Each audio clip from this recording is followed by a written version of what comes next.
It's a pleasure to open the June 21st, 2023 meeting of the Santa Barbara Airport Commission. It is 6 p.m., so we're going to get underway. This is going to be a long night, folks. Looks like it's 9:30 or 10 with this agenda. Not really. So, Mo, can you call roll call? Sure. Formally, good evening, commissioners. Commissioner Miller. Commissioner Reed is excused this evening. Commissioner Arcuri. Present. Commissioner Maya. Here. Commissioner Grabman. Here. Vice Chair Glazier. Here. And Chair Houghton. I'm here. And we have a quorum. Great. Thank you very much. Any changes to the agenda, Mr. Hastert? Thank you, Chair Houghton. No changes. Okay, thank you. I would like to read notices that on Friday, June 16, 2023 at 5 p.m., the Airport Commission Secretary, Ms. Graham, duly posted this agenda on the bulletin board at Airport Administration. Item number 3 is always my favorite section. I know this is sounding like a worn-out record, but there isn't a month that goes by that someone learns that I'm on the Airport Commission and they say, what about this and what about that? And when are we going to get a flight to San Jose? And I said, we have this section called public comment. And anyone in the community can come to the airport offices on the third Wednesday of the month at 6 p.m. and speak on items not on the agenda. And we allocate 30 minutes for this period. And that's where you should be asking for that flight to San Jose. And I've actually had a couple people take me up on this. My neighbor across the street just asked me a week ago, Dennis, we need a flight from Santa Barbara to Cabo San Lucas. And I said, that's never going to happen. But you can still come to the airport and request it because we make a record of that. And the next time the airlines are in, we share some of these comments with them. So it's a good time for the community to come together and speak before the public. Now, Mo, I have one speaker slip here from Mr. Merstick, and any others? Okay, and this looks like a general administrative item, so I'm going to call Vince up. Vince? Thank you. Mm-hmm. I'd like to share some observations and make a recommendation that hopefully will be accepted in a positive way. A short time ago, Director Hassert gave a briefing to City Council considering some changes to or some permit fees, and that resulted in these. Well, generally, when a program or administration director gives something to the city council, generally they nod their heads and accept what they're presented with. Occasionally they have some discussion, and sometimes the discussion can go on for a while, but usually they end up with some sort of tweaking of what was presented. That unfortunately did not happen in this case. In this case, City Council reduced what was proposed by nearly a factor of 5. That is a huge reduction. I don't know if a reduction of that magnitude has ever occurred before, but it clearly was a message that something wasn't right. And in fact, some of the, couple of the city council members thought that even with a reduction of 5, it was still too high. So I'm here to suggest how we possibly can avoid this embarrassing situation. And I think it's pretty clear that this situation came out because the proposal was not fully vetted.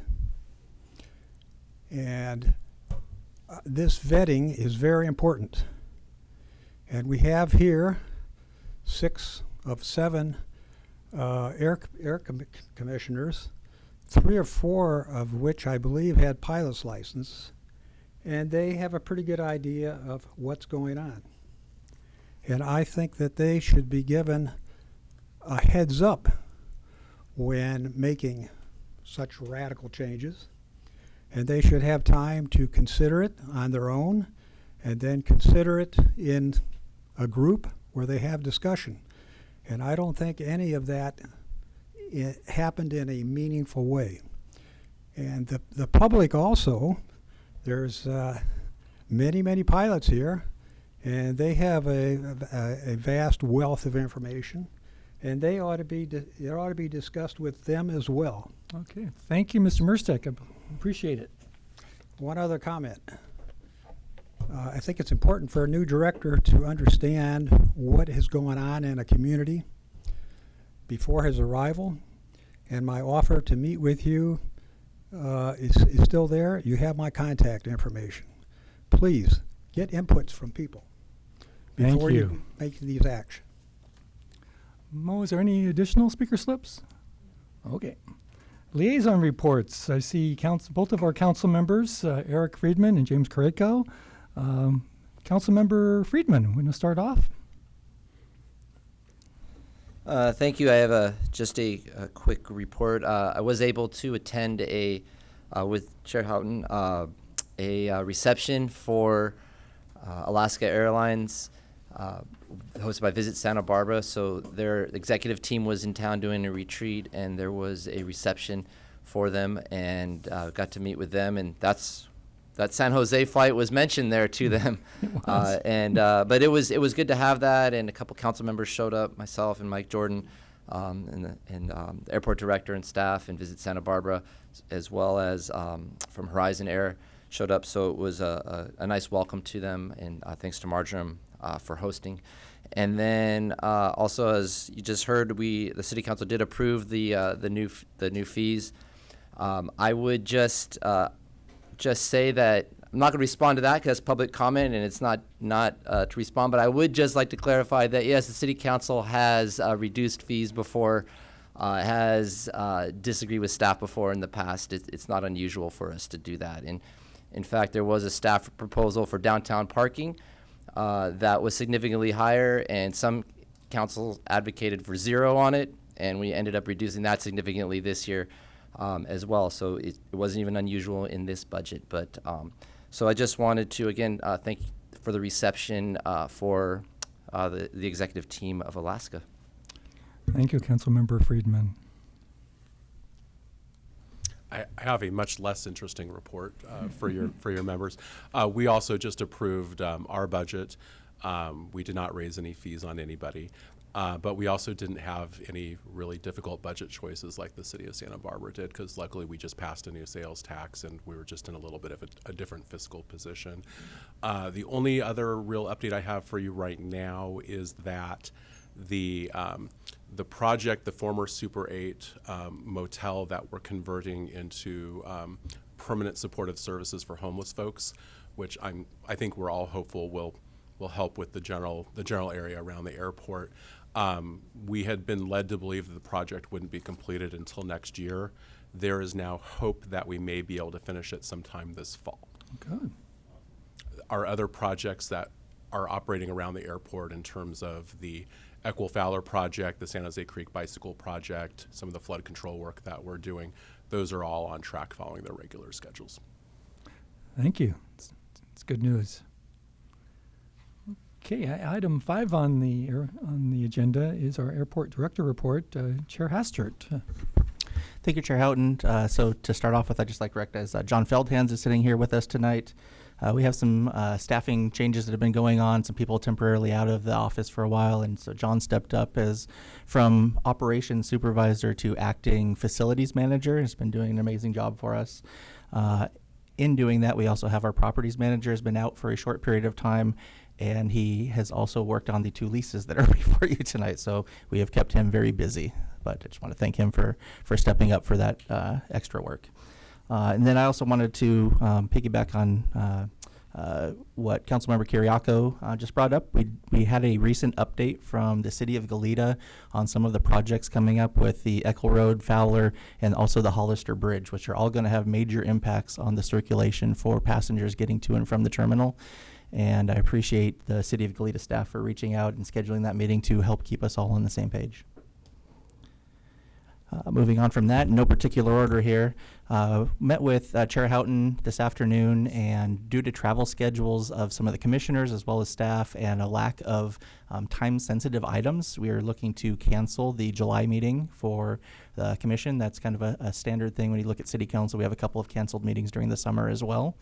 So hopefully you now have a little bit of advance warning to where maybe you can make some plans if you hadn't already been looking at that. I know several of you were unavailable already anyway.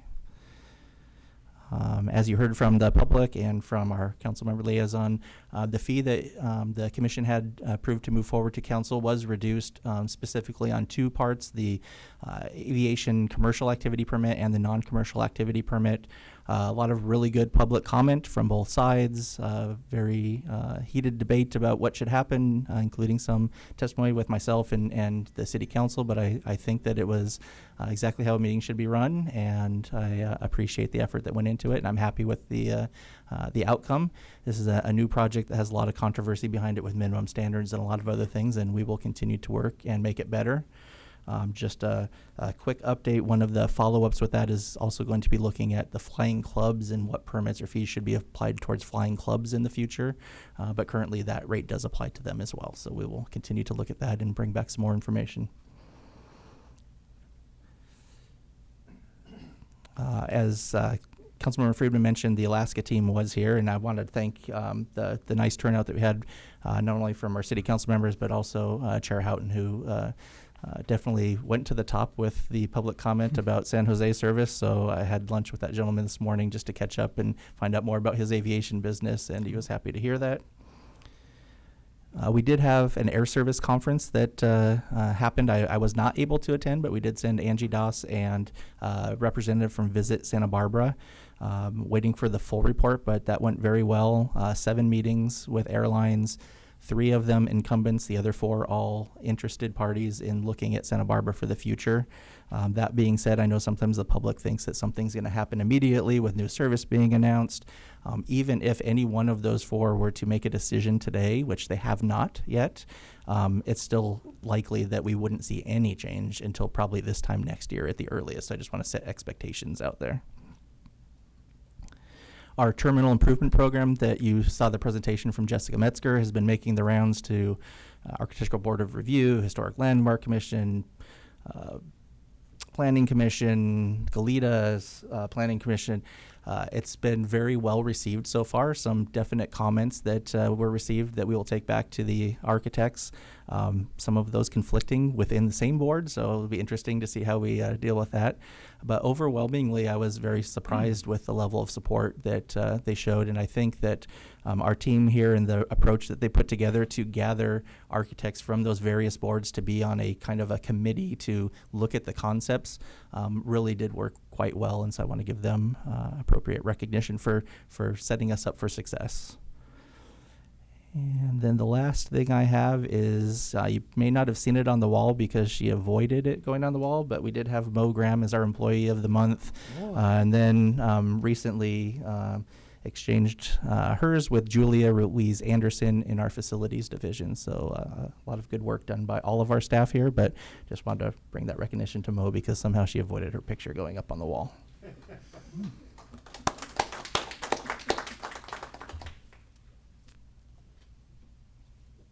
And that's all I have for the director's report. Thank you, Director Hastert. And I will agree, boy, Mo is the glue that keeps this place going. So we appreciate everything you do. Commissioners, any comments, questions from Director Hastert's report? Mr. Miller. I was just curious, circling back to an item, a previous item was your response to the letter from the city of Goleta. If you could give us an update on that. So thank you for bringing that up and embarrassed me a little bit in front of Galita, who is sitting here. But that is, it's definitely an active project. We are getting an official response back. It'll go through the city council. We're doing a little bit more homework. As you're aware, when we spoke to the commission about it, one of the recommendations was potentially looking at a Part 150 noise study. And I want to have some more information about the timing, the process, the cost of that study as we prepare that letter to the city council, but definitely in the works. We just spoke about it yesterday, actually. Thank you. Commissioners, any other questions? All right, we'll move on. Any additional speaker slips, Mo, from the public? Okay, we will move on to the consent calendar. The consent calendar is pretty simple this evening. We have minutes. We have a lease agreement with Fillmore Area Transit doing business as Sun Shuttle. And last but not least, a lease agreement with Mission Plumbing. We now review the consent calendar as a group. Do the commissioners have any questions or clarifications on these three items? Commissioner Maya. Just a point of clarification, is Fillmore Area Transit a government district or agency, or are they a private corporation? They're a private corporation. Okay, thanks. Any other comments, commissioners? Okay, I will look for a motion for approval of the consent calendar. I'll make the motion to approve. Thank you, Commissioner Maya. And second? Second. Is that Commissioner Miller? Okay. Two of us. All right. Okay, so we will all have a vote. First, all in favor? Aye. Aye. Aye. And did I hear from you, Craig? Aye. And good. Okay. It's unanimous. The consent calendar has been approved.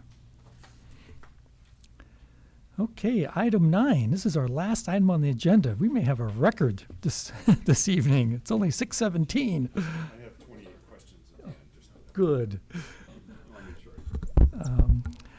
Okay, so I'd like to call on Director Hastert again to introduce item number 9 on fiscal year 2024 airport property lease rates. Thank you, Chair Houghton and Director Arcuri. We do have a few items that are on here that it does go by quick, but they are important to keep going. One of the leases is actually making room for somebody else to move in. That's going to be exciting when it comes back to you in the future. So I failed to mention, as John Feldhans was working on these leases, he was also helping me out with the airport property lease rates. And so in your packet, you will find the staff report that has the proposed lease rates. Just very quickly, we receive reports from some local sources, real estate companies that provide information to us on current rates in the area. Our approach this year, because there is a lot of uncertainty in staff changes, other things going on with our property, so we didn't want to make any major changes. Combined with the fact that a lot of our property isn't necessarily up to the same level of tenancy of some of the surrounding properties as far as upkeep on very old aging facilities. And then we also have some very brand new, very nice facilities at 6100 Hollister. So you'll see there's a huge range in what our rates are. I'm sorry, I'm trying to get to the page right now.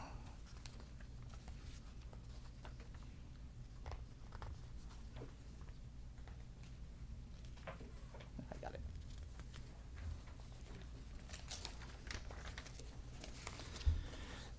So if you look on the letter, page 2, you'll see the commercial rental rates for Goleta and what our current rates are that were approved last year.